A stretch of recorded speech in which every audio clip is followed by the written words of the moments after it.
글루미 썬데이. 서진현 작가님의 소설집 붉은 나무 젓가락 중 두 번째 이야기입니다. 발행처는 주식회사 웅진싱크빅, 편한 곳은 웅진문학 임플란트 곰입니다. 글루미 썬데이. 10시 55분. 거의 모든 TV 드라마가 끝났다. 이제 가게로 사람들이 몰려들 것이다. 반납된 DVD를 정리해 놓고 회수되지 않은 DVD들을 점검한다. 글루미 썬데이는 오늘도 들어오지 않았다. 찾는 사람도 없는 영화 프로그램을 그저 내가 보고 싶어서 받아두기도 한다. 대부분 새로 나온 프로그램 코너에서 한 번도 대여되지 못한 채 아래 칸으로 밀려나곤 하지만 가끔 그런 DVD를 빼들고 재미있어요 라고 묻는 사람들이 있다.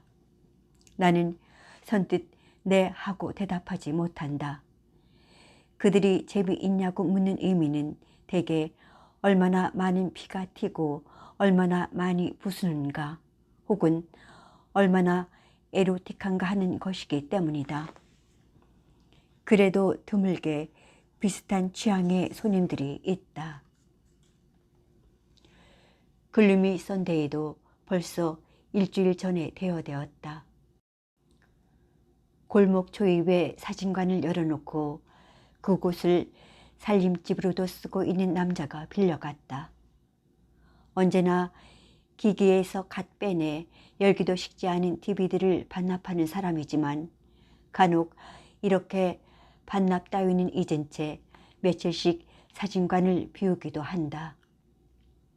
오전에 열에 들뜬 아이를 업고 큰 길가에 있는 소아과에 다녀올 때에도 사진관은 마치 전체가 어두운 암실처럼 두터운 커튼이 쳐져 있었다. 문 밖에 설치되어 있는 무인 반납기를 열어본다. 마지막으로 반납기를 확인한 지 2시간이 채 지나지 않았다. 가게가 계속 열려 있었으니 그동안 새로 무엇이 들어와 있을 리 없다. 빈 반납기를 닫고 자물쇠를 채우는데 안에서 울리는 전화벨 소리가 요란하다. 서둘러 뛰어들어와 소화기를 든다. 아이가 또 열이 올라 보채는 모양이다. 들어와 보면 안 되겠느냐고 수희가 묻는다. 아이는 감기로 병원을 다니기 시작한 지 벌써 한 달이 다 되어가지만 나을 기미가 없다. 39도가 넘는 고열에 시달리며 어제부터는 물만 마셔도 토하고 설사까지 한다. 하지만 남편이 아직도 귀가 전이다. 오늘도 마을버스 종점에서부터 골목 안쪽으로 쭉 늘어서 있는 고만고만한 가게에 고만고만한 사장들과 내기 당구를 치고 있다. 그는 오늘도 가게 문을 닫고 셔터를 내린 다음에야 돌아올 것이다. 수희에게 아이를 데리고 나와달라고 부탁한다. 한바탕 손님들이 몰렸다 빠지고 골목 안의 가게들은 하나 둘씩 불을 끄고 문을 닫는다.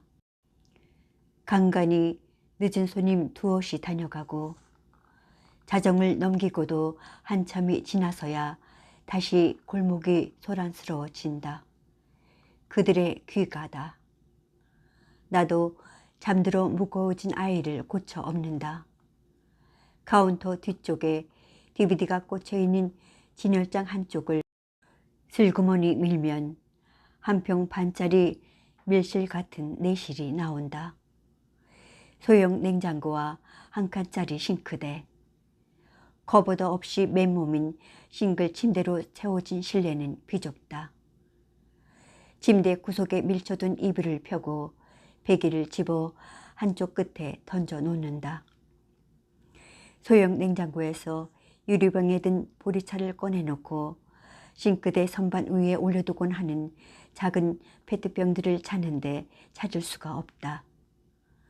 오늘 아침에 너무 어수선하여 정리를 한다는 게 그만 다 버리고 말았나 보다. 유리병은 너무 무겁고 또 위험하다. 밖의 소란스러움이 꽤 가까워졌다. 남편은 알아들을 수 없는 말을 응얼거리며 비틀거리며 들어선다. 그를 부축하는 사람은 얘의 치킨집 이씨다. 김 사장이 요즘 많이 힘든가 봐요. 재수 씨가 잘 좀 해주셔야겠어요. 딸버른 되는 사람을 재수라 부르며 너스레를 떠는 그에게 웃는 낯으로 인사를 대신하고 서둘러 밖으로 나간다. 재활용품 수거일은 매주 화요일과 금요일이다. 페트병은 아직 있을 것이다. 아침에는 여유 있어 보였던 마대가 어느새 주둥이까지 꽉 차 올라 노끈으로 꽁꽁 동여매어져 있다. 노끈을 풀고 페트병을 버렸을 때에 마대 높이를 어림하며 한참을 뒤적이지만 페트병은 찾아지지 않고 허리를 구부렸다 폈다 할 때마다 등에서 잠든 아이는 자꾸만 이쪽으로 쏠렸다가 저쪽으로 쏠린다. 포대기를 풀어 아이를 주술러 엎고 머리 끝까지 포대기를 올려 덮어준다. 땅에 끌린 한쪽 끈을 허리에 휘감아 두르고 다른 한쪽은 어깨 뒤쪽으로 돌려 앞에서 단단히 동여맨다. 한결 가뿐하다. 마대를 뒤집어 잡고 흔들면서 자루를 조금씩 벗겨낸다. 물에 부른 담뱃재로 범벅이 된 음료 캔들이 아침에 버린 페트병들과 함께 발등 위로 쏟아진다. 치킨집 이씨는 돌아가고 남편만이 혼자 내실 침대에 널브러져 있다. 소리가 크게 나지 않도록 조심하며 페트병을 흐르는 물에 씻어 유리병에 담긴 보리차를 덜어 담는다. 살며시 냉장고를 열어 페트병을 넣고 가게 쪽으로 돌아선다. 기다렸다는 듯이 물 하고 내뱉는 낮은 음성이 뒤통수를 잡아챈다. 페트병에 담은 물을 냉장고에서 꺼내 그의 입 안으로 조금씩 흘려 넣어준다. 이제 됐다는 듯 그가 고개를 살짝 틀면 나는 흘리지 않기 위해 얼른 페트병을 세운다. 그가 돌아 눕는다. 끝이 구부러진 쇠 막대기를 들고 가게 밖으로 나와 셔터 고리에 걸어 힘껏 잡아 내린다. 촤르르륵. 셔터는 한 번에 내려지지 않고 아이를 업은 등에서는 식은땀이 죽 하고 흘러내린다. 3분의 2쯤 내려온 셔터 밑으로 아이의 머리가 부딪히지 않도록 한껏 허리를 구부리고 돌아와 간판 등을 끈다. 그리고 수희에게 전화를 한다. 수희야, 먼저 자야겠다. 애도 아픈데 여태 뭐해? 아직 가게 문도 안 닫은 거야? 응, 형부가 좀 취했네. 내가 나갈까? 아니야, 형부 잠들면 금방 들어갈게. 언제 잠들지 알고. 알았어. 수희는 퉁명스럽게 전화를 끊는다. 마을버스 종점을 경계로 그 길 건너편에 있는 주택단지의 집으로, 아니 좀 더 정확하게 말해 이 가게를 얻을 돈을 마련하기 위해 신혼집을 정리하고 들어가야 했던 엄마네 집으로 그는 오늘도 돌아가지 않을 것이다. 쉽게 잠들어 주지도 않을 것이다. 냉장고에서 캔으로 된 스포츠 음료를 꺼내 들고 가게로 나온다. 스포츠 음료는 물보다 체내 흡수가 빠르다. 카운터 의자를 딛고 올라서서 제일 윗칸에 꽂힌 DVD 박스를 빼낸다. 휘청. 잠시 현기증이 인다. 박스 안에서 캡슐로 된 10개들이 알약을 꺼낸다. 5개는 이미 비어 있다. 언제부터인가 피곤에 지쳐 쓰러질 것 같으면서도 정작 잠이 오지 않는 밤들이 늘어갔다. 이제는 수면제를 삼키지 않으면 전혀 잘 수가 없다. 그가 알게 되면 또 어떤 반응을 보일까? 사람은 누구나 비가 오면 쓸쓸해지고 사람들 속에서도 외로울 수 있다는 것을 그는 알고 싶어 하지 않는다. 아니, 누구나가 아니라 내가 그렇다는 것을. 그와는 상관없이 스치듯 지나는 감정의 단면들이 다른 사람들이 아닌 내게 있다는 것을 그는 용납하지 못하는 것인지도 모르겠다. 그는 지금 나의 다른 감정을 용납하지 않듯 자기가 모르는 내 지난 시간들 역시 못 견뎌 한다. 자기가 함께하지 않았던, 함께할 수 없었던 시간들. 그래서 처음엔 감추었고 나중엔 지웠다. 그는 점점 더 보이는 것 이상의 것을 상상하며 실제로도 그렇다고 믿어가고 있었기 때문이다. 소리나지 않게 조심스레 캔을 따놓고 캡슐 하나를 잘라 캔 안에 덜어 넣는다. 손끝이 파르르 떨려온다. 때때로 그가 죽는 상상을 하기도 하지만 그것은 교통사고나 계단에서 실족하는 가벼운 상상. 조금 더 발전하여 가파른 계단에서 밀어버릴까? 내가 밀면 저 사람은 넘어질까? 그런 것으로도 사람은 죽을까? 하는 정도이다. 이내 상상을 하는 것만으로도 내 자신이 무서워서 가슴을 쓸어내린다. 그런데 나는 오늘 그의 음료에 내가 삼키던 수면제를 타고 있다. 지금 이렇게 수면제를 탈 수 있다면 나는 곧 내가 마시기 위해 준비해둔 파라콰트 원액을 흘려 넣을 수 있을지도 모른다. 그와의 결혼을 준비하며 엄마네 집 문갑 안에 내 지난 시간들을 유폐시켰다.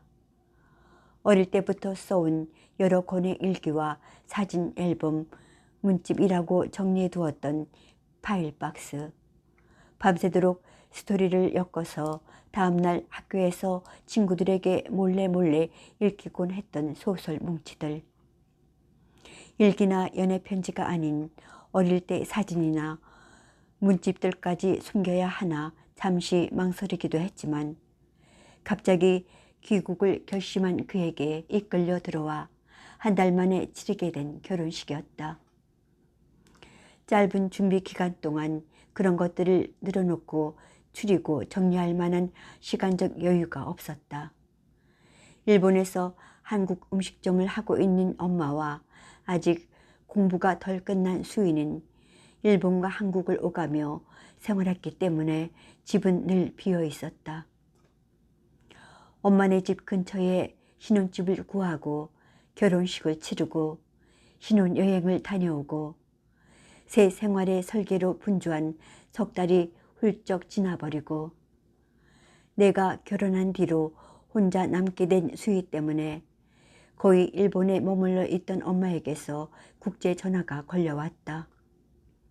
엄마는 빨리 와서 수희를 달래보라고 했다.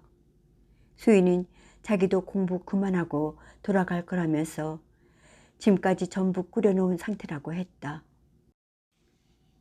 처음에는 그와 동행하기로 했지만 그가 한국에 와서 취업을 시도한 여러 회사 중에서도 가장 가고 싶어 했던 회사에서 연락이 왔는데 첫 출근 날짜가 맞물렸다. 그는 흔쾌히 다녀오라 말했고 나는 혼자 비행기를 탔다. 결국 설득하려 했던 수희에게 오히려 설득당해 일주일 만에 함께 돌아왔을 때에는 미처 치우지 못한 일기장 하나가 술상 앞에 앉은 그의 곁에 놓여 있었고 침실의 화장대 거울은 산산조각이 난 채로 방치되어 있었다. 결혼 전 만났던 사람에 대해서는 그도 처음부터 알고 있었다. 그 사람과의 정리 기간 역시 인내하며 기다려 주었다. 내색 한 번 없이 묵묵히 커다란 가방을 메고 아르바이트를 했던 엄마네 가게와 학교를 오가며 빙그레 웃어주던 그였다. 하지만 그냥 알고 있을 때와 그 당시의 상황과 내면의 세밀한 심리를 일기라는 여과 없는 형식을 통해 알게 되었을 때의 차이, 그 상실감 때문이었을까? 그때의 고통들이 문득 되살아나기라도 했던 것일까? 빈 술병들은 언제나 허공을 가르며 날아갔다. 집안에서 깨질 수 있는 물건들이 전부 하나 둘씩 깨져나갔다. 나뭇결 무늬가 고왔지만 우드름 장판은 군데군데 흠집이 나고, 고르고 골라 사치를 부렸던 실크 벽지는 쥐 오줌 자리처럼 얼룩져 갔다. 번번이 그는 흐느끼다 잠이 들었다. 물. 다시 물을 찾는 그에게 물 대신에 준비해둔 음료를 입안으로 흘려 넣어주고 가게를 빠져나온다. 전봇대에 붙은 외등 밑을 지나는데 잠든 아이의 발이 꼼지락거린다. 손을 뒤로 돌려 열대문에 벗겨놓은 아이의 맨발을 조물조물 만져준다. 해열제 기운이 떨어지며 다시 열이 오르기 시작하는지 아이의 발이 뜨겁다. 엄마, 응, 우리 아기 깼어? 아이는 불러놓고 제 어미 등인 것을 확인하고 다시 잠이 들었는지 얼굴을 등에 찰싹 붙이고 쌕쌕 숨소리만 가쁘다. 가게 내실 쪽에서 아득하게 나를 찾는 그의 목소리가 들려온다. 나는 반대 방향 중량천 뚝길로 가는 길 쪽으로 슬그머니 몸을 돌린다. 천천히 걷다가 손을 뒤로 돌려 아이의 엉덩이를 다독이며 자장가를 부른다. 어렸을 때부터 혼자 웅얼거리던 섬집 아기라는 노래이다. 기억나지 않는 어린 날 엄마가 불러주었다는 자장가. 잠든 아이를 둘러엎고 어둠 속에서 반짝이며 흐르는 하천 뚝길 가로등 밑을 서성이며 많이 취한 그가 어서 편안하게 잠들기만을 기도하듯 그렇게 혼자 자장가를 부른다. 잠든 아이를 업고 흥얼흥얼 노래를 부를 때면 등으로 전해지는 아이의 따뜻하고 보드라운 뼈와 살의 느낌, 이 가녀린 숨결. 어렸을 때 말이야, 초등학교 5학년 때였을 거야. 겨울 방학이었지. 그날도 그의 저녁 반주가 길어지고 있었고 나는 또 콩닥콩닥 뛰는 가슴으로 그 다음을 대비하고 있었다. 엄마가 막내만 데리고 도망을 간 거야. 아버지는 매일 술만 마시고 우리 보고는 엄마 찾아오라고 매질을 하고, 그래서 엄마를 찾아 전주로 갔어. 사실은 아버지로부터 도망을 친 거야. 엄마를 만나면 다시는 돌아오지 않을 생각이었거든. 돼지 저금통을 털어 내 기차표를 사고, 형진이는 3학년이었는데 다행히 체구가 좀 작았지. 그래서 영무원이 물어보면 학교 안 다닌다고 말하라고 신신당부를 하고 지나가는 사람들에게 물어 전주까지 내려간 거야. 전주 시내에서도 30분 넘게 버스를 타고 큰 외삼촌 댁에 도착했을 때에는 이미 뉘엿뉘엿 해가 질 무렵이었는데 엄마 어디 있는지 모른다고 내 아버지 쫓아오기 전에 어서 돌아가라며 차갑게 문을 닫던 외숙모의 눈빛이 단호했어. 사실 엄마가 아버지로부터 도망을 친 게 그때가 처음이 아니었거든. 전주에서 찾아간 어린 조카들을 내칠 만큼 아버지가 끔찍했던 건지 진짜로 독하게 마음먹고 돌아선 엄마가 어린 자식들 때문에 다시 발목 잡힐까봐 그랬는지는 모르겠지만 우리에겐 돌아가고 싶어도 돌아갈 차비조차 없었어. 설마 그 먼 길을 차비도 없이 너희끼리 왔으랴 싶었겠지.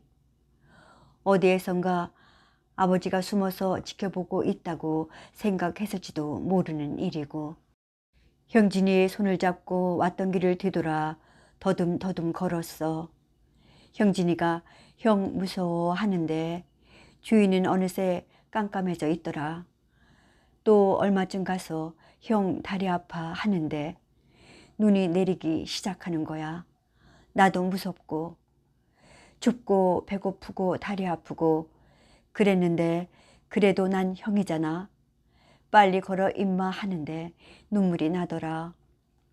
주먹으로 눈물을 훔치고 형진이의 손을 더 세게 잡고 힘차게 노래를 불렀어. 무슨 노래였는지는 기억이 안 나. 그냥 아는 노래를 생각나는 대로 다 불렀을 거야. 그렇게 얼마쯤을 더 갔는데 길 옆에 움막처럼 지어놓은 창고가 있더라. 그 안에 집단들이 쌓여 있고 그걸 깔고 덮고 거기서 잤어. 너무 추워서 둘이 꼭 끌어안고서 그걸 깔고 그걸 덮고 날이 샌 다음에 헛간을 나와서 다시 전주역까지 걸었지. 역에 담장을 넘어서 서울행 기차를 탄 거야. 영무원을 피해 화장실에 숨어서 내내 마음을 졸이며 왔는데 다행히 들키진 않았어. 서울역에 내려서 형진이에게 말했지. 형이 뛰면 무조건 뛰어. 줄구를 빠져나가는 사람들 틈에 묻어나가다 어이 한인 소리를 듣고 뛰기 시작했어. 영등포역에서 노량진까지 그 눈길을 뛰는데 미끄러지고 넘어지고 벌떡 일어나고 미끄러지고 넘어지고 벌떡 일어나고. 그런데 웃긴 건 그 약해 빠진 형진이 녀석이 나보다 더 빨랐다는 거야. 후후. 어린 형진은 그렇게 힘들게 집 앞까지 와서도 막상 집 안으로 들어가지도 못하고 대문 밖을 서성였다. 아버지 때문이었다. 이미 어둠에 짙게 깔린 골목에서 꽁꽁 언 손과 발을 구르며 골목 쪽으로 난 창으로 방 안의 동정을 살폈다. 술을 마시고 있는 아버지가 어서 잠들기만을 기다렸다. 드디어 아버지가 잠이 들자 살금살금 부엌 문을 열었다. 풍로에 불을 붙여 쌀을 끓이고 미처 뜸이 들기도 전에 밥인지 죽인지 쌀인지도 모를 것을 냄비 바닥까지 박박 긁어 먹고서 살금살금 방문을 열었다. 아버지가 안주 삼아 먹던 라면 냄비와 여기저기 뒹구는 술병들 사이에 가만히 웅크리고 누웠다. 그런데 아버지의 코 고는 소리가 마치 자장가처럼 달콤하게 들리더란다. 정말 우습지. 지긋지긋하던 아버지의 술 냄새와 코 고는 소리가 너무 달콤해서 자장가처럼 너무 달콤해서 그날 그는 오랜만에 얌전하게 잠이 들었다. 술을 마시던 자리에서 그대로 모로 눕더니 흐느끼는지 조금 어깨를 들썩이다가 이내 잠이 들었다. 슬그머니 일어나 술상을 치웠다. 베개를 가져다 베어주고 이불을 끌어다 덮어주고 반듯한 이마 위로 헝클어진 머리칼도 쓸어주고 나는 엄마네 집으로 갔다.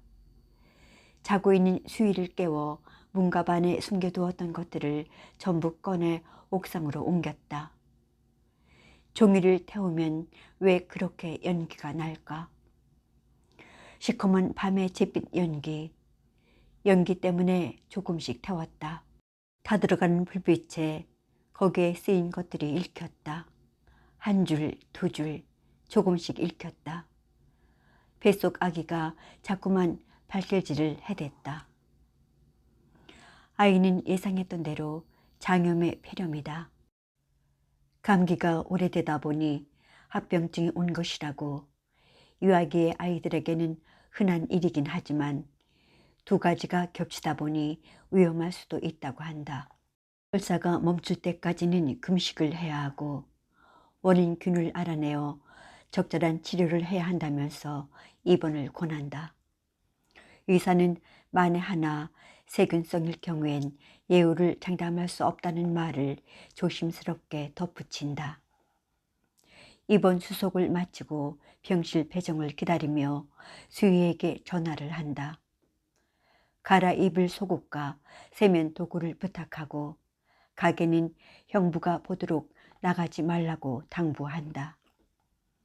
공기가 좋지 않은 가게에서 자란 탓인지 밤마다 엄마 등에 업혀 바깥을 서성인 탓인지 아이는 감기를 달고 산다. 아이가 처음 아프기 시작할 무렵 열과 경기로 눈이 하얗게 뒤집어지고 온몸이 뒤틀렸던 그날도 남편은 동네 어딘가에서 술을 마시고 있었다. 다행히 금방 구급차를 불러 대학병원 응급실로 들어갔지만 입원을 해야 한다는 의사의 소견은 무시된 채로 아침이 밝기도 전에 다시 아이를 업고 나와야만 했다. 나중에야 달려온 남편이 열을 떨어뜨리기 위해 발가벗겨 놓은 아이를 보고 화를 내면서 면역력이 떨어진다는 이유로 주사도 거부했기 때문이다. 하지만 나는 어제 열에 들뜬 아이를 둘러엎고 나가 부탁했다. 이제는 정말 안 되겠다고. 그러니 오늘만은 제발 마시지 말아달라고. 맑은 정신으로 깨어 있어 달라고. 다인실이 없어서 임시로 들어간 2인용 병실에 다른 쪽 침대가 비어 있다. 혈관을 찾기는 어렵지 않았는지 한 번에 링거를 꽂는 데 성공한 아이의 손에는 움직이지 못하도록 손바닥에 댄 종이 판지가 넓은 반창고로 고정되어 있다. 마치 발목 부상으로 깁스를 한 것 같은 제 손을 아이는 심각하게 들여다본다. 데스크에서 담요와 가습기와 유아용 환자복을 받아올 때까지도 마냥 골똘한 아이의 표정을 보자 그 와중에도 웃음이 난다. 우리 아가 아프지 말라고 그러는 거야. 이따가 엄마가 색연필 사다가 손에 예쁜 그림 그려줄게. 정형외과 환자들이 깁스를 한 팔이나 다리 등에 낙서들을 하는 것이 생각나 아이에게 말한다. 아이는 무슨 소리냐는 듯 멀뚱 쳐다보고만 있다.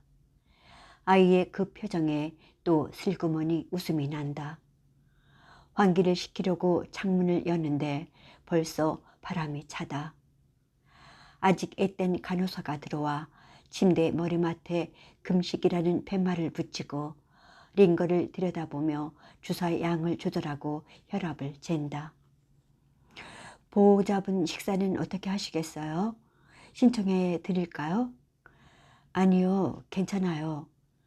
저녁 식사 시간에 소란함이 잦아들 무렵에야 남편이 커다란 가방 하나를 들고 병실로 들어선다. 수희가 챙겨둔 입원 용품이 담긴 가방일 것이다. 아이는 환한 얼굴로 아빠를 반기며 제 손을 무슨 훈장인 양 자랑스럽게 내민다. 그는 이쪽으로 눈길을 주지 않으려 애쓰며 무릎에 앉힌 아이의 손을 호호 불어주고는 TV 리모컨을 찾아든다. 가게는 당분간 당신이 봐줘야 할 것 같아. 그리고 병원비도 많이 나올 거야. 남편은 여전히 TV를 향해 등을 돌린 채 말없이 리모컨의 버튼을 누른다. 가게는 어찌하고 온 것일까? 오후에 다녀간 수희와 교대를 하고 나온 것일까? 오늘도 하루 종일 가게 문을 닫아 걸고 숙취에 괴로워하고 있었나?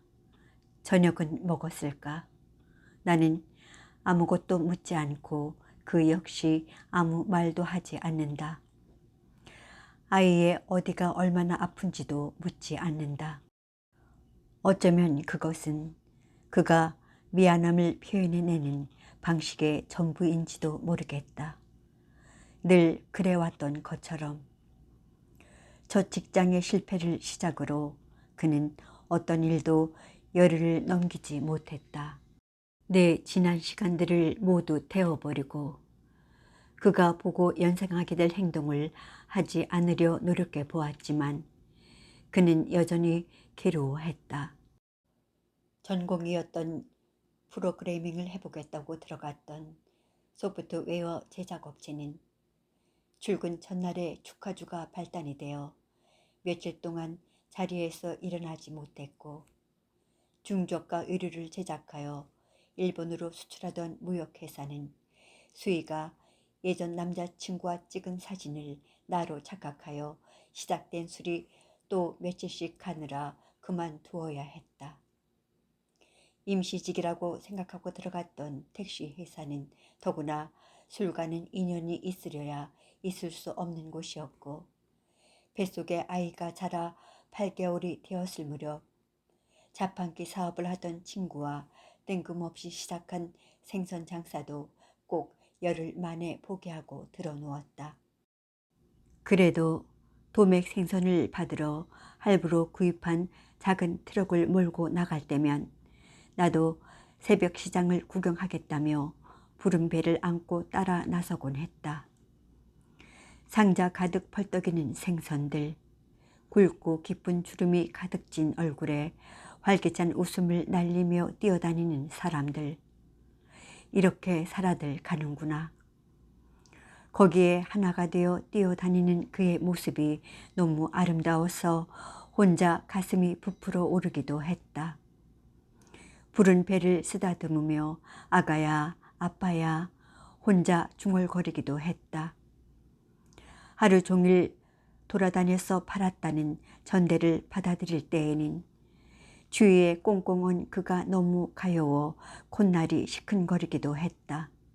하지만 결국 얼음에 재운 5상자의 꽁치가 숙취로 알아놓은 그처럼 트럭 위에 널브러져 남았을 때 나는 혼자 생선 상자를 집 안으로 옮겼다. 목욕탕에 조그만 플라스틱 의자를 놓고 앉아 비늘을 벗기고 지느러미를 자른 다음 배를 따고 내장을 발라냈다.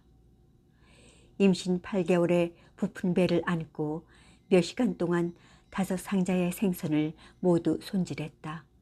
그리고 수희에게 전화했다. 꽁치 가지러 와. 나에겐 이제 꽁치를 나누어 줄 친구도 없었다. 그에게 아이를 맡기고 색연필을 핑계 삼아 밖으로 나온다. 1층 로비는 대부분 불도 다 꺼지고 한산하다. 병원의 정문 쪽이 아닌 반대편에 대학 교정을 가로지르는 길을 택해 걷는다. 어둠이 내린 교정이 호젓하다.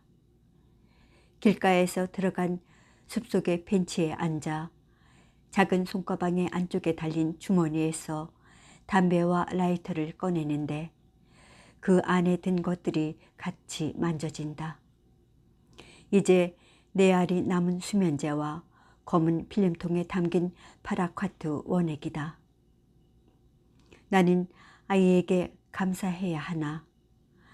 아이는 아파서 내게 유예 기간을 주는 것일까? 담배에 불을 붙여 한 모금 깊고 길게 하늘을 향해 피워 올리는 잿빛 연기. 다시 일기를 쓰고 싶은 밤이 있다. 텅 빈 노트를 대할 때의 설렘. 손가락 끝에 감도는 펜의 감촉.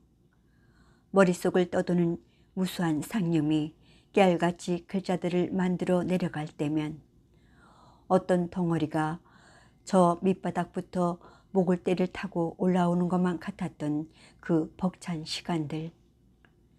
많은 날들이 지난 뒤에 다시 읽어보면 거기엔 또 다른 내가 있다.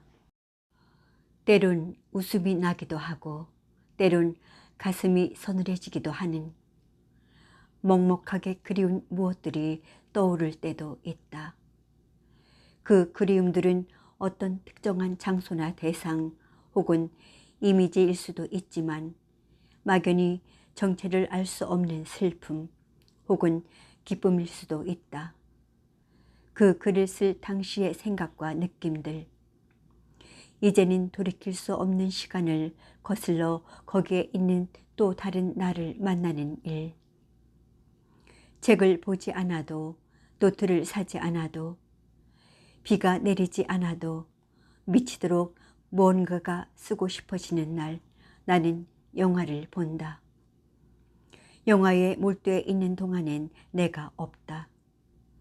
그저 멍하니 화면을 쳐다보고 있으면 어느새 스치는 영상 속에 파묻혀 나는 사라지고 그들만이 남는다. 여기는 사라지고 그곳만이 남는다. 언니, 사진관 남자가 죽었대. 금식 이틀째로 아이의 잦은 기침은 가라앉은 듯한데 여전히 묽은 변을 본다. 다행히 세균성은 아니라서 열흘 정도만 치료하면 퇴원하여 동원 치료를 해도 된다고 한다. 오자마자 뭘 먹었느냐고 묻는 수희의 물음에 고개를 젓는다. 그럴 줄 알았다면서 수희가 은박지에 싼 김밥 한 덩이를 내민다. 아이의 눈과 코를 피해 창가에 서서 한 조각을 입에 넣고 씹어보지만 잘 삼켜지지 않는다. 아이가 남긴 젖병에 맑은 보리차를 털어 마시고 나머지는 다시 은박지에 싸서 창틀에 두고 돌아서는데 수희가 말한다. 언니, 사진관 남자가 죽었대. 그 말의 의미가 언뜻 와 닿지 않는다. 응? 사진관집 남자가 죽었다고. 수희는 또박또박 끊어서 말한다. 아이의 얼굴이, 수희의 표정이, 틀어놓은 TV 화면이 늘어진 필름처럼 느리게 돌아간다. 가벼운 현기증이 인다. 글루미 썬데이는 글루미 썬데이? 빌려갔었어 일주일 전에. 언닌 사람이 죽었다는데 DVD가 문제야? 제초제를 마시고 자살을 했다나 봐. 그러고 보니 그거 빌려간 날인가 보다. 어제 발견했는데 죽은 지는 일주일쯤 됐다고 하더라고. 정말 끔찍하지 않아? 안에 사람이 죽어 있는지도 모르고 그 앞을 계속 왔다 갔다 했다는 거잖아. 수희는 정말로 끔찍하다는 듯 어깨를 두어 번 털며 몸서리까지 친다. 근데 더 끔찍한 건 그 아저씨가 10년 전에 자기 부인을 죽인 사람이라는 거야. 여자가 바람이 났었다나 봐. 자기 부인을 죽이고도 감쪽까지 빠져나갔는데 이번에 자살하면서 밝혀졌대. 일기장 같은 게 있었던 모양이야. 근데 어떻게 자기 부인을 죽이고도 10년씩이나 아무렇지 않은 얼굴로 살았을까? 하긴 그 아저씨 어쩐지 좀 암울하기는 했어. 그치? 응? 아이가 사용했던 젖병들을 모아둔 플라스틱 바구니를 들고 병실 문을 연다. 어디가? 젖병 소독하러. 아직도 할 말이 많은 듯 입을 쫑긋거리는 수희를 두고 병실 문을 닫는다. 복도의 불은 모두 꺼져 어둡고 간호 데스크에 푸른 불빛만이 차갑게 떠 있다. 세면장 앞에 공동 주방에서 젖병 전용솔에 세제를 묻혀 젖병을 닦는다. 흐르는 물에 오랫동안 헹구어낸 젖병에 정수기 물을 3분의 1쯤 채워 넣고 전자레인지에 열림 단추를 누른다. 팅 하고 문이 열리는 맑은 소리가 적막한 실내를 울린다. 젖병 소독 프로그램에 다이얼을 맞추고 시작 버튼을 누른다. 윙 하고 전자레인지의 유리판이 돌아간다. 그 위에 젖병들이 돌아간다. 물이 서서히 끓어오른다. 그는 정말로 아무렇지도 않게 살았을까? 응급실에서 아이를 데리고 나온 날이었다. 집으로 돌아온 지 얼마 지나지 않아 비가 퍼붓기 시작했다. 아이를 수의방에 재워놓고 나와서 소파에 비스듬히 기대어 TV를 보고 있던 남편에게 이제 그만 우리를 놓아달라고 말했다. 그는 이쪽으로는 시선도 주지 않고 여전히 TV 채널만을 돌리다가 이렇다 저렇다 말도 없이 집을 나갔다. 그리고 언제나처럼 가게 문을 닫을 시간에 가게로 3분의 2쯤 내려진 셔터 밑으로 기어 들어왔다. 머리끝부터 발끝까지 흠뻑 젖어 있었다. 그럴 수는 없다고 했다.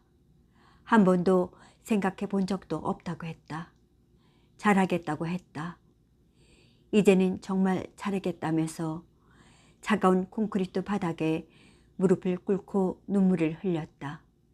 나는 철제 의자에 우두커니 앉아 아무 말도 하지 않았다. 그때도 남편은 술에 취해 있었다. 맑은 정신으로는 단 한마디의 말도 못하면서 그렇게 취해서 무릎을 꿇고 눈물을 흘리며 집요하게 설득하려 하고 있었다. 더구나 그 설득의 말들은 그가 취했다는 증거로 앞뒤가 맞지 않았고 어쩔 수 없이 짓누른 듯한 상소리마저 섞여 있었다. 내가 해줄 수 있는 말이 아무것도 없었다. 남편이 울먹이며 내게로 다가와 어깨에 손을 얹는 순간 어떤 끔찍한 물체가 닿은 것처럼 온 몸에 솜털이 곤두서며 얼굴에서 핏기가 가셨다. 나도 모르게 벌떡 일어나는 것으로 그의 손을 털어내버리고 말았다. 순식간에 뒷머리로 퍽 하고 손이 날아왔다. 네가 일어나면 어쩔 건데? 또 날아왔다. 뭐? 이혼을 해? 2번, 3번. 그래, 해보자. 어디 한번 해보자고. 거듭거듭 그의 손이 날아왔다. 흐트러진 머리카락이 자꾸만 얼굴을 덮었다. 달리는 모든 것에는 가속이 붙는다고 했던가. 한번 손을 올리기 시작하면 자신이 지금 무엇을 왜 때리고 있는지도 있는 모양이다. 숨이 가빠지는 속도와 이성을 잃는 속도가 점점 더 빨라진다. 뒷머리가 얼굴이 되고 어깨가 되고 등이 되고 가슴이 되고 다리가 되고 배가 된다. 손바닥은 주먹이 되고 팔이 되고 전화기가 되고 컴퓨터 키보드가 되고 탁상용 책꽂이가 된다. 본능적으로 얼굴을 가리고 몸을 웅크려 보지만 고통과 공포가 덜해지는 것은 아니다. 자칫 중심을 잃어 쓰러지기라도 하면 위에서 쏟아져 내리는 폭력에 대한 공포는 그 배가 된다. 차가운 콘크리트 바닥에 널브러져 철제 의자를 들고 찍어 내리려는 그 눈빛과 마주쳤을 때의 공포. 출구이면서도 출구가 아닌, 입구이면서도 입구가 아닌 채로 내려진 셔터의 절망. 이미 사고를 멈춘 뇌수 가득 오직 한 가지 생각만이 부풀어 오른다. 누군가가 저 셔터문을 밀어 올리고 뛰어 들어와 준다면, 누군가가 이제 그만 이 상황을 멈춰 준다면, 그러나 언제나 그와 나, 그리고 벽, 다 죽어버리면 돼. 차라리 다 죽어버리자.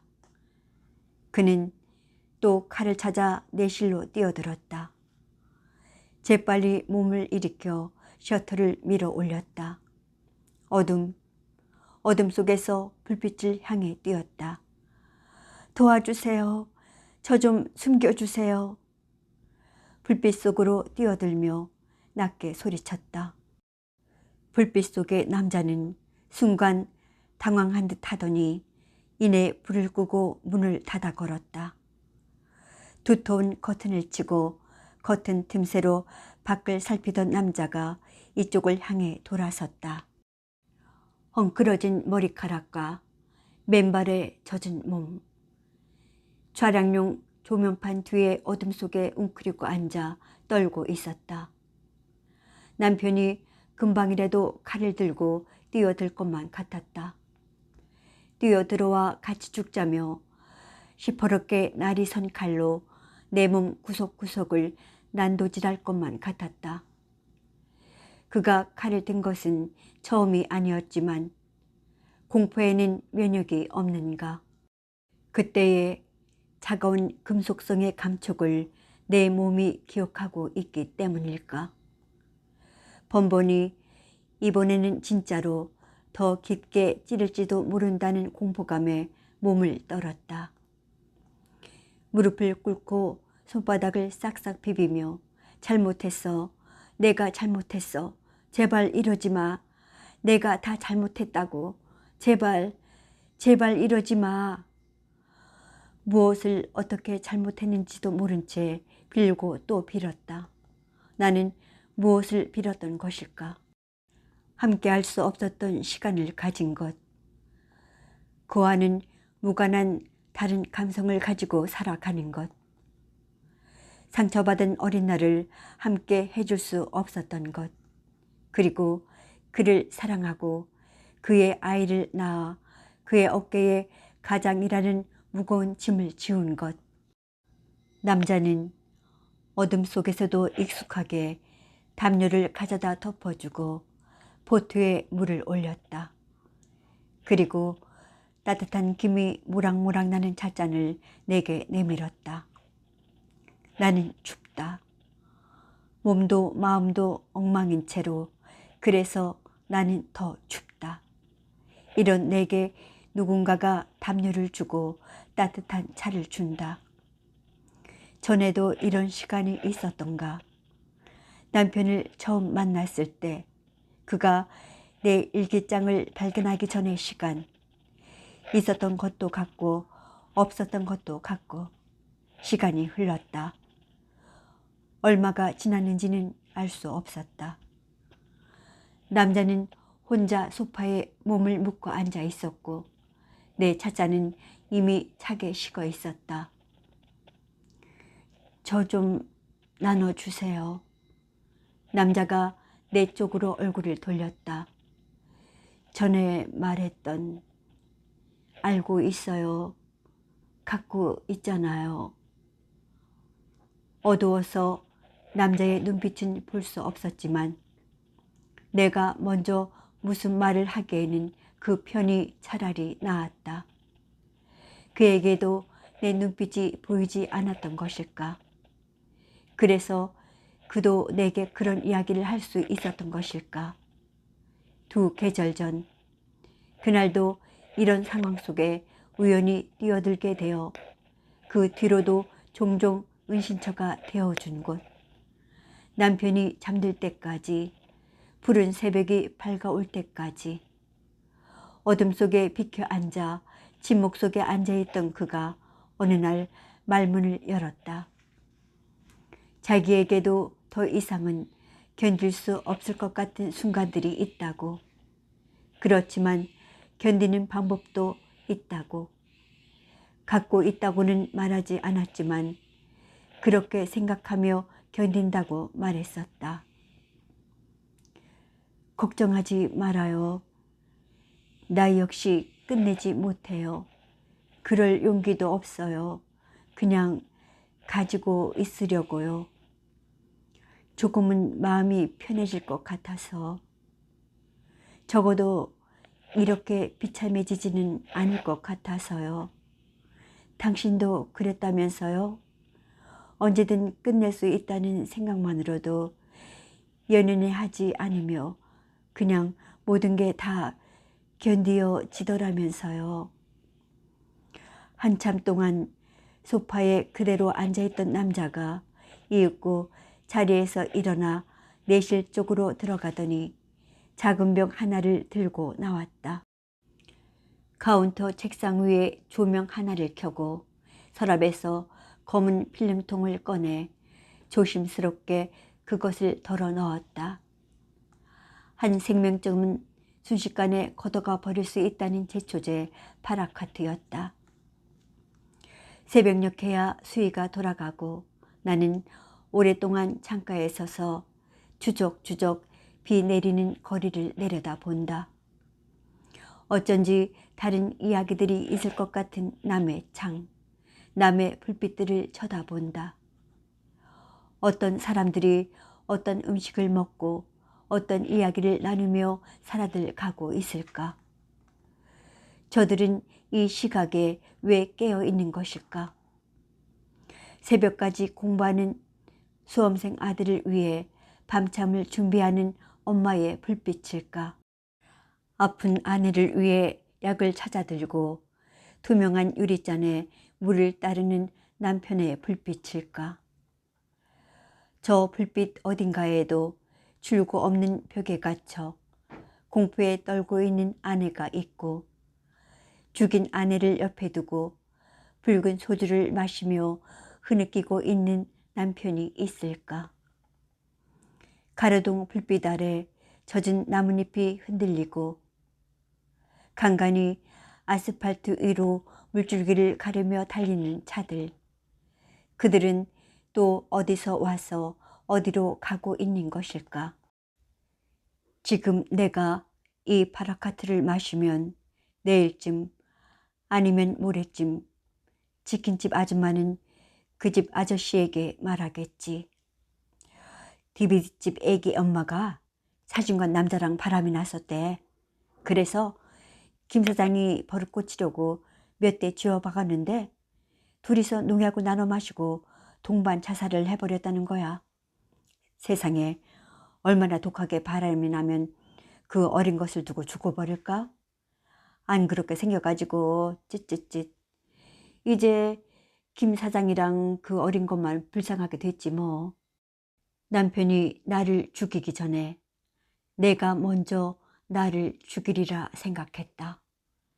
그렇게 그를 배신해 주리라 결심했다. 하지만 어쩌면 그는 내가 생각하는 것만큼 나에게 집착하고 있었던 것이 아닌지도 모른다. 오히려 이제 그만 끝내달라고, 자기를 놓아달라고 내게 끊임없이 말하고 있었던 것인지도. 자던 아이가 링거를 꽂은 손이 불편한지 손을 뻗어 올리며 칭얼거린다. 엄마, 엄마. 잠결에 눈도 뜨지 못하고 엄마를 찾는 아이, 내 아이.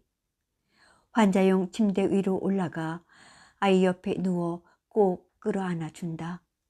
엄마 여기 있어. 아이는 잠결에도 제 어미 냄새를 맡는 듯 가슴에 코를 묶고 링거를 꽂은 손을 겨드랑이 밑으로 파 넣으며 끌어안겨 온다. 토닥토닥 아이의 등을 가만히 두드려 준다. 쌕쌕 다시 잠드는 아이의 숨결이 귓바퀴를 간지린다. 깊이 잠든 아이를 안은 채로 매트리스 밑으로 한쪽 손을 넣어 더듬더듬 노트를 찾는다. 아이를 위해 12가지 색연필을 사러 나갔다가 함께 산 노트이다.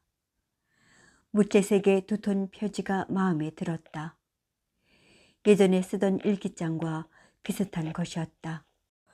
머리맡에 작은 등을 켜고 베개를 가슴에 끼고 엎드려 노트에 표지를 넘긴다.